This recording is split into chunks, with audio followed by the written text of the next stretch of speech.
Mga kapatid, meron tayo dito nakitang EG6. Naka-tint siya, wala tayong makikita sa loob. Pero hinahanap natin yung may-ari nito. Ma'am, excuse me po, kilala niyo po yung may-ari nito? Ako po ate. Ikaw yung may-ari nito? Grabe, may something din sa EG6 mo. Pwede mo bang pakita sa amin? Grabe, may special feature. Siyempre naka-tint, hindi mo expect yung loob. Brad, tingnan mo to. Naka SIR2 na interior, all black, pati dash, no, madam, no? Tama. Yung follow pa siya. Bili ko lang ng interior actually. Kakabili mo lang ng interior? Shit. Tapos naka-white face na gauge.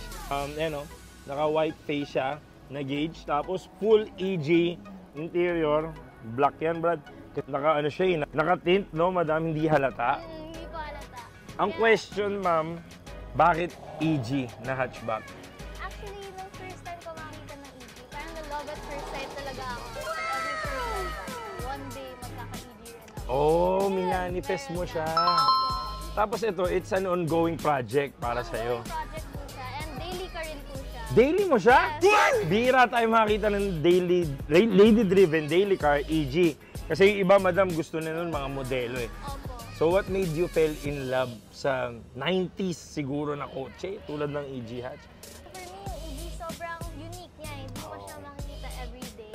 And hindi lang dahil EG siya, pero dahil yung process na yung tinulak ko na to ng mag-isa. Nag-spirit na din ako before. So parang yung story talaga na nag-build sa bond namin. Di ba, madam? Yan yung hindi magagawa ng mga modelo. Yung biglang sira ng mga kotse natin, di ba? Nakatulad nun, tinulak mo mag-isa. Pag nangyari sa'yo yun the next time, alam mo na yung gagawin mo.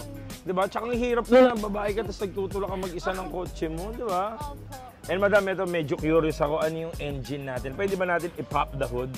Not yet. Kasi Oh! all stock lang siya.